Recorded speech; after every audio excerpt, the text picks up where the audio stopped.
কামরুজ্জামান, নামটা কামরুজ্জামান, বিশাল বিশাল ডায়লগ। মোচমান মানেই মমতা বুবুর পা চাটা হতে হবে।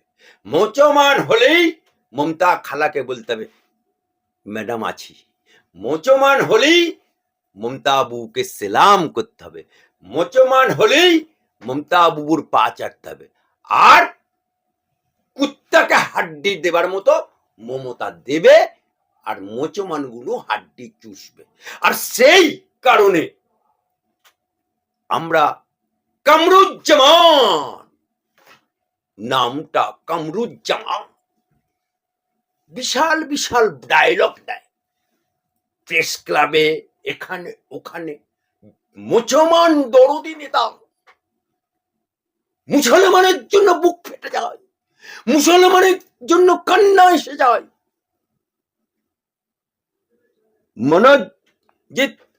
মঞ্জিত আলী বিশ্বাস, সেও এক মুসলমান, তারও নাকি মুসলমান কাঁদলে তার কান্না পায়, মুসলমান হাঁটলে তার হাঁটতে ইচ্ছা করে, মুসলমান দৌড়ালে তার দৌড়াতে ইচ্ছা করে, মুসলমানের পেটে ব্যথা হলে তার পেটে ব্যথা হয়।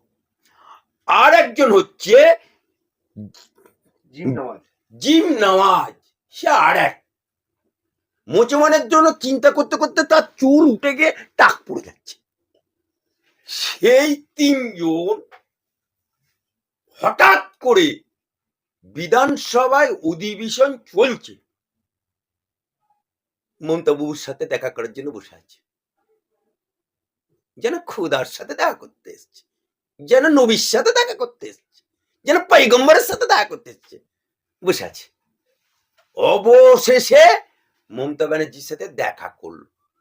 আমরা ভেবেছিলাম কি যে এই তিনজন, এরা নাকি বাঘের বাচ্চা, এরা নাকি বিশাল মুসলমান দরদি, এরা নাকি কওমের জন্য জান দিয়ে দিতে পারে, এরা নাকি কওমের জন্য বঙ্গ হিলিয়ে দিতে পারে। তাই ওয়াকাফ আন্দোলনের জন্য মমতা ব্যানার্জির কাছে গেছে, ওগো বুবু একটু আন্দোলন করতে দাও, মুসলমান ভাঙিয়ে আমাদেরকে খেড়ে করে কমে খেতে দাও। এই জন্য ওয়াকাফের আন্দোলনের পারমিশন মাংতে এসছে। ওরে আমার বাবা ধনেরা, আন্দোলন করবে, ওয়াকাফের জন্য আন্দোলন করবে, তার জন্য সরকারের মুখ্যমন্ত্রীর পারমিশন নিতে হয় নাকি? হ্যাঁ, মমতা ব্যানার্জি যখন বামপন্থীর সামনে আন্দোলন করেছিল, বামপন্থী পারমিশন দিয়েছিল নাকি? সিঙ্গুর আন্দোলনে, নন্দীগ্রাম আন্দোলনে, 21 জেলায়। তা আন্দোলন যদি করতে হয় তাহলে সরকারের বিরুদ্ধে লড়াই করতে হবে, বুক চিতিয়ে লড়াই করতে হবে। কিন্তু ওরা গেল কোথা না, ওয়াকাফ নিয়ে আমরা একটু আন্দোলন করি, মুসলমানদেরকে নিয়ে একটু নাড়াচাড়া করি। আমাদেরও তো পেট সংসার আছে, মুসলমান ভাঙিয়ে খেতে হবে। সেখানে দিদি দেখা করে কি বলল,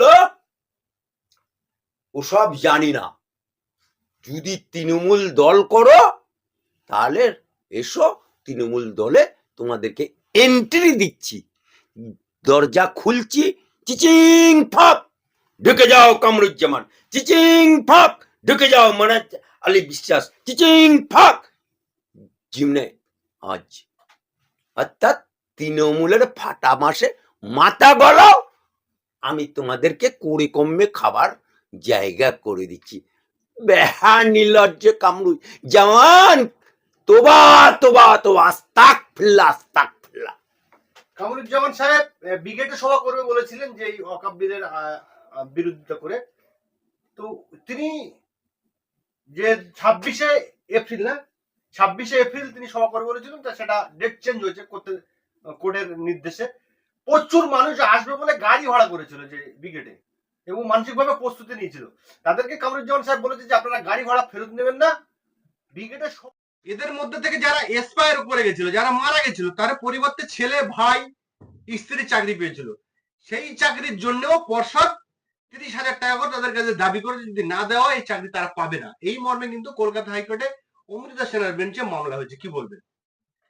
প্রথম কথা হচ্ছে, আমার প্রশ্ন, যে পর্ষদ যে টাকা চেয়েছিল সেটা লিখিতভাবে কোনো সার্কুলার দিয়ে টাকা চেয়েছিল নাকি টেবিলের তলা দিয়ে চেয়েছিল, কোনটা ঠিক? এই যে 25 জন যারা বদলি চাকরি পেয়েছে, এই 25 জনকে পর্ষদ ডেকে বলে দিয়েছে যে টাকাটা দিতে হবে। মৌখিকভাবে বলেছিল না কোনো সার্কুলার জারি করে বলেছিল? মৌখিক ভাবে বলেছিল এবং সার্কুলার জারি করেও বলা হয়েছিল। সেই সার্কুলারের কপি আপনি আমাকে দেখাতে পারবেন? আচ্ছা, আমার মোবাইলেতে ক্যামেরা, মানে আমি করেছি ছবিটা যখন আইনজীবী বলছিল, আমার মোবাইলে ছবিটা রয়েছে। কারণ সার্কুলার জারি করে, তার মানে পর্ষদ সার্কুলার জারি করে যদি করে থাকে যে যারা মারা গেছে তার পরিবর্তে যদি কেউ চাকরি পেয়ে থাকে তাকে 30,000 টাকা করে দিতে হবে অনেক মানে গভর্নমেন্টকে। চাকরিটা যাতে কন্টিনিউ করতে পারে। চাকরিটা কন্টিনিউ করতে গেলে 30,000 টাকা করে দিতে হবে, কিন্তু কোন গ্রাউন্ডে টাকাটা দিতে হবে?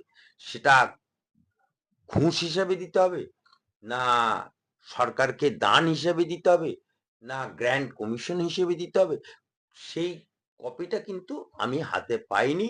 আপনার মুখের কথাতে আমি শুনলাম। এখন যেহেতু ওটা মামলা হয়ে গেছে বলছেন, তাহলে মামলা যখন হয়েছে তারা চাকরি এখনো করছে। যতক্ষণ না মামলার অর্ডার বেরোবে ততক্ষণ পর্যন্ত এর নিষ্পত্তি বা এই জুডিশিয়াল ম্যাটারে কথা বলা আমার মতো অ্যাডভোকেটের উচিত না। 2 নম্বর কথা হচ্ছে, আপনি যেটা একটা কেন সাজাতে এসছেন যে মারা যাওয়ার চাকরি তাদের কাছ থেকেও এই পর্ষদ ছাড়ছে না, অর্থাৎ শকুনি নিচে নেমে ভাগাড়ে গরু মরেছে না ছাগল মরেছে দেখার দরকার নেই, মাংস তার দরকার, অর্থাৎ পর্ষদের টাকা দরকার।